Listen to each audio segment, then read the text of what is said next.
We've got a question for the YouTube community, and it is, why are the throttle levers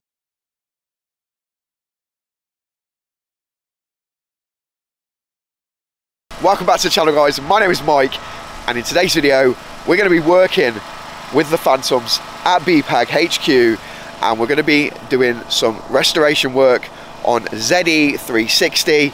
I've been so excited about this. I've been telling you about it for ages now, and we're finally here. We're finally going to get in. I'm going to get my hands dirty. We're going to get into ZE360. I showed you ZE360 a few days ago. We're going to get into the cockpit, and we're going to start stripping the cockpit, which is going to be amazing. I can't wait to start this. We need to strip the cockpit because we're going to take it back to its bare bones to work on the corrosion in there. So this is going to be interesting, something that I've never done before. This is a learning curve for me, and I can't wait just to get stuck in and have a go. So come in. See here, this panel is completely corroded away, and you can see that light inside the cockpit there. And basically this has all got to be removed, and that panel there is a new panel that's going to be fitted on. But everything inside this cockpit, I'm going to go around and show you, everything's got to be removed out so this metal can be treated. Here we are inside, and you can see it's been stripped, or starting to be stripped already, but there's so much to do. And you say everything's got to be removed out of here? Check everything, because if you look at the top, yeah, you can see where they've actually put plates in.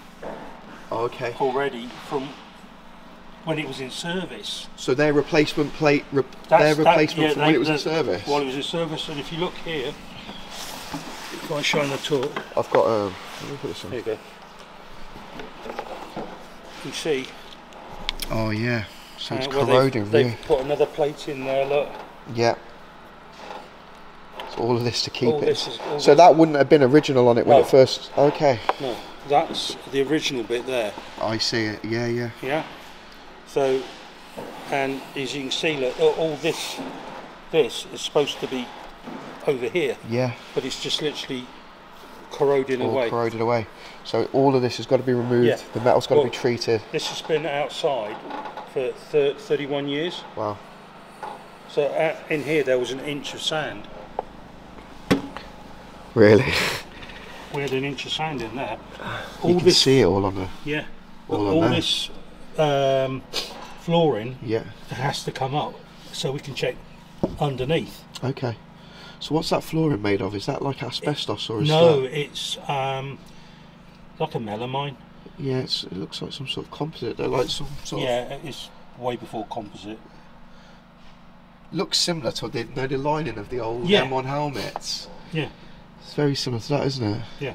So that will be like, with regards to that, would we just carefully remove that? We will attempt to carefully remove it. If not, we'll have to take it out and use it as a die to copy it. Okay. But it's like all this insulation, all that's got to come out. Yeah, yeah. Because once we get down, because that there, that's part of the fuselage. Yeah. That bit there. So this will still be here, like the frame, but we need to get all of this and just see what it's out. like underneath. Yeah. So I've got my BPAG cap on, but look at this. It's a hard hat. Well happy with that. It's saved my head. I didn't even know they'd done hard hat caps. Down for baseball, bump hat. These were designed like in the 50s and 60s, weren't they? Like late 50s. Yeah, first one to fly was 58. 58 was it? Yeah. And yeah, how far you think about what they had just 20 years previous. Exactly. And they came from that to this. It's mad, isn't it, really? Well, I mean, I started off on Lightnings. Oh, did you? Yeah, which was even earlier. You don't even look when was you in? I started in 78. You don't look old enough. I'm 62. Hi. So you don't look old enough to work on Lightnings. Yeah. What we got there? It's the secret to youth, then, isn't it? Working on on aeroplanes. Yeah, but the inside is somewhat different. Here, guys, there's also, so this was the one that was at the Defence Fire Training School, and it wasn't set on fire, as I mentioned in the other video, but it was left outside. Did you say for 30 years? Yeah. Left outside for 30 years. So it took a beating to the elements.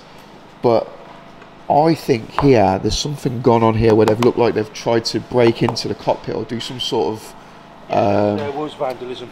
Was it vandalised, or was this part of the training, do you think? No, there was some vandalism. Oh, was it? Yeah. So that wasn't them trying to chisel into the cockpit or anything? No, it was just pure vandalism. Oh, such a shame. And I doubt that would, because it's acrylic, isn't it? Yeah. I doubt that will be able to be saved, will it? That's going to have to be replaced. But in the rear cockpit, because they weren't allowed to set light to them anymore. Right. We found the remnants of smoke canisters. Oh, okay. So they're like smoke grenades or something, in it? Yeah, they were rather large cardboard. Were they? Like obvious proper training ones, probably. Yeah. Yeah. And with that and the smoke damage and the water damage in there, that's what caused a lot of the issues in there. Okay. So the smoke had actually damaged it? Well, it's like all the gunk and everything in there. Yeah, yeah, got a lot of it out. How's that piece coming? It's not. It's not. So as you can see, it's not an easy or quick job to do this. So I guess there's nothing live or high pressured or anything in here now. Everything's... Even when the aircraft were operational, yeah, we used to have to check the gases every 4 hours. Right, okay. Because they would deplete. They'd just leak. So that's why, like the one outside, the oleos, the struts, yeah, have all sunk down because they're low on pressure. So if this was, you was maintaining this, and this was a brand new, like on the airfield aircraft, would there be any dangers in here that you'd have to be wary of? The only one would be the oxygen, which is where I've just taken these out. Okay. Because you got that's another tank, doesn't it? Like yeah, you got what we call a lock bottle. Well, I don't think we've got one out. We've got one somewhere, which contains all the liquid oxygen. On the ejection seat, you've got an oxygen bottle for breathing when they leave the aircraft. Okay. Is that's attached to the ejection seat? Yeah, I imagine. Yeah. But no, I mean, in here, once the seat's out and the lock spot was disconnected, yeah, there'll be nothing in here. There's nothing. We've got a ground power unit off all the Buccaneer guys. You've got what, sorry? We're buying a ground power unit off all the Buccaneer guys. So, and that will be enough to do these? Yeah, everything up to starting the engine. Oh, okay. So the ground power unit will just add power to the cockpit? Yeah, yeah. But it won't start the engine? It won't start the engine, no. Okay. Not that we have that problem. Would you have used... would they have used a higher ground power unit then to start the fan? Or would they have 2 ground power units? Air start. No. Electric. The Spey was electric. I think the J's were some were air start, some were electric. Oh, so the J would that would have like ground air and ground power. Yeah, they have like what they call a pelluced. Right. Like the F-14s sort of. Yeah. Yeah. Signal for air. You're gonna flip this switch until the needle gets to 120. When the engine starts, you gotta pull out the pins and disconnect everything. You understand? Yeah. Yes. Similar, yeah. Because like some of the aircraft would have the prop aircraft will have a cartridge start. Yeah, yeah. You know, but they get the air blowing in, get the thing spinning. Yeah. I mean, I ride a Harley Davidson. You're gonna need a really strong battery to kick the thing so over. So the air, does that just get the fan spinning then? Is that what they do? They blow the air, rotating. Gets it rotating. Yeah. And then I guess they got on the J's. They got like a little mini starter. Yeah, yeah. Which you hear like twoosh. Yeah. That will fire, get the engine going. Okay. But, okay, makes sense. This is not the most comfortable sitting position. Do you want me to get in and have a go? No, sorry, I'm sitting on what was the control column. It's good to have the control columns up there, isn't it? Yeah. Although I've heard some RAF blokes like that. So I've heard. I think that's the Navy actually, isn't it? I don't know, but us armourers had a reputation for just being a pain, causing trouble. If this was a new aircraft, it'd be a little bit easier. Oh, God, yeah, this would be a 5-minute job. So there's definitely years of restoration work here, isn't there? Yeah, at least 10. 10 years.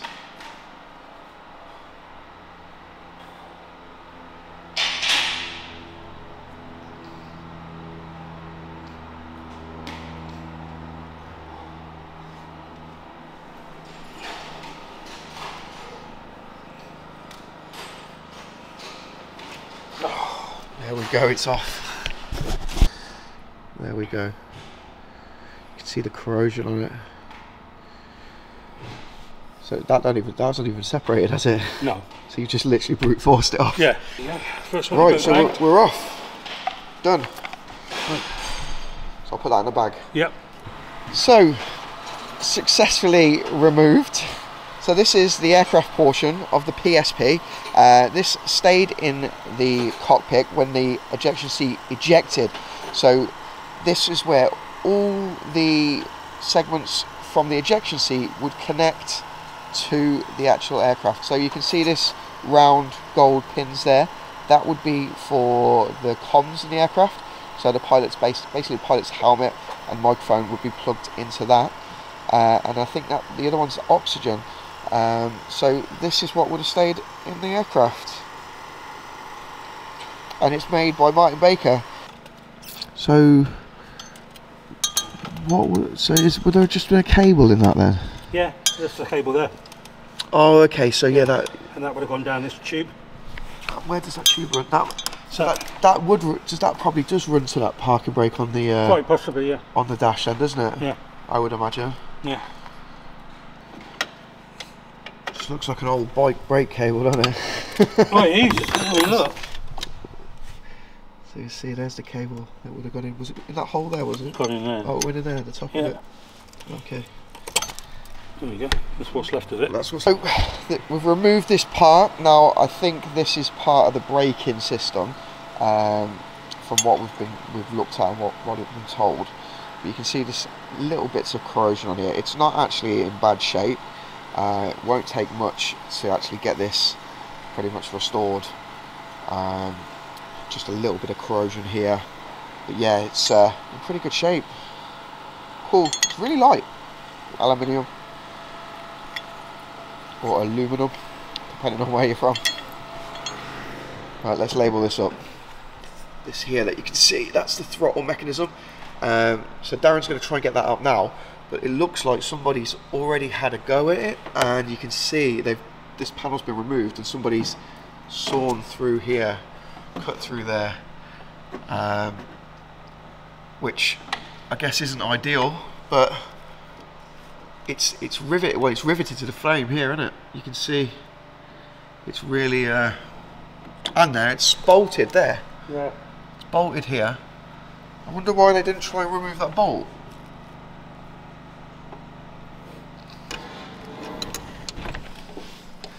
There's a good few bolts holding that in, ain't there? Yeah. It's a shame it's been cut through. Yeah, well, like I said, it's called vandalism, isn't it? It's going to make your job a little bit easier there. Well, might. Right, so we're going to just see if we can bang this nut out here. That should really... yeah, there's nothing else holding it in, I don't think. What's this? There's two nuts here connecting this. I think there's a plate here. Can you see it? Just get yourself up. Nothing's ever simple, as you can tell. My hands are actually getting a little bit dirty now. We've been trying to get the throttle assembly out, and this one bolt here I've been tasked with getting out, and it's been a bit of a nightmare. So it looks like the whole thing's got to come apart just before we can get that bolt out. So not an easy task at all. Whoever cut it had the right idea or the wrong idea. That's another. Right, okay, so Can that, have you got pliers? Hold on, let me see if I'm just being a, yeah, I did it. You got it? The part is out. Right. There we go. So that's the bolt I was just removing. It's bent, so it's going to need to be replaced, but that was hard to get out. Okay, so we've got a question for the YouTube community, and it is, why are the throttle levers different materials? Now, one seems to be like a black resin, and then the other one is either like a light coloured resin with a different texture, or wood, and we're not quite sure. It could easily be wood, but it could easily be a resin. It looks like sanded wood though, doesn't it? It does. So guys, yeah, if you know, let us know. We're having difficulty getting this out, so I'm not sure if it's going to come out in today's video or not, but we're nearly there on it. I'd say 50%. Yeah, 50% done. But yeah, you can see it's not easy to do this, and it's pretty time consuming, and a lot. We'll get it. But we'll get it. Yeah. So you was just showing me, Darren was just showing me, I'll put Darren on camera, there's Darren for the first time. I've been cutting his head out for most of the day, so sorry. But Darren showed me his patches, and I think loads of people would be interested. So first off, we've got the BPAG patch there, which is our members patch, isn't it?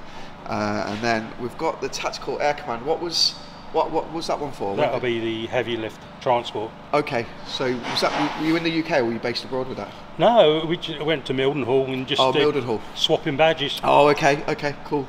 And then the other side we've got, that's your... That was my former rank as a mechanic when I was a liney. And there's your rank there. Yeah. What rank? Because I said junior technician. Junior technician, wasn't it? Yeah, and then... You've worked on the Phantom. Yeah. And then there's the Falklands, and then this Phantom was one of the Phantoms based in the Falklands, wasn't it? No. Oh, it wasn't? This one wasn't, no. This was, say, former US Navy. Right, okay. And it went from where it was worked on. Yeah. And then it got taken to Watersham, and that's where I did it. Right, okay. But we had Phantoms in the Falklands. We had that model. Oh, so is that, what model's this one? So this is an FGR2. Yeah. So FGR2, so that's the British version? Yes, so these were mainly based on land, so they were primarily originally developed for the strike role, but then following the arrival of the Jaguar into RAF service, the FGR2 became the RAF's primary frontline interceptor, replacing the Lightning in that role. So they're very similar, aren't they? But I think they're a little bit narrower, aren't they, for the Spey engines, or wider for the Spey engine? Yeah. Okay. They're wider. These are more aerodynamic. Yeah. The J's. Yeah. Compared to the M's and the G's. Right. Okay. And so this had the General Electric engines in, and then that had the Spey engines in. So to the untrained eye, they're pretty similar. They look pretty much the same, but actually some of the parts aren't interchangeable, are they? No. So they are two separate, complete separate.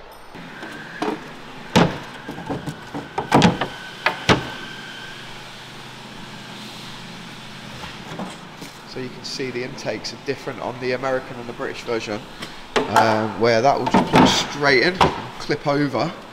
So the British has got a bigger intake, really. The British one has an air bleed for when it's taxiing, which is here, and the American one doesn't have that, which is very interesting. I've got a desktop background of this on my PC, and it's been bugging me for ages what this is in the picture. Have a look at the picture now, and then you can see we've got that on here as well, and it's actually open. So does it? No, it won't open anymore, but apparently that is a chaff and flare dispenser, which is on both sides of the aircraft, which would make sense because the picture is obviously the other side. That's been bugging me for a while, and we finally got the answer for that today. Guys, if you know any differences, put it in the comments down below. Love to read them. And yeah, let's get back to this throttle that Darren's trying to get out. Okay guys, so I've finished for the day, and unfortunately we didn't get that throttle body removed because there was a panel that needed to be drilled out, and that was going to take all day to do, so that's another day's work. But we did get quite a few things removed from the cockpit, so all good. And it was an experience, and I did get my hands dirty, so thoroughly enjoyed it. And I'm going to be uploading content every week, so there's going to be plenty to see, plenty of different things to do. If you liked it, please put a like on the video, comment on the video as much as you want, make sure you subscribe to the channel, and you click that notifications bell, and you'll get all the latest uploads from the channel. Guys, thanks a lot. I'm going to say bye to the team, and I will see you in the next one. Take care.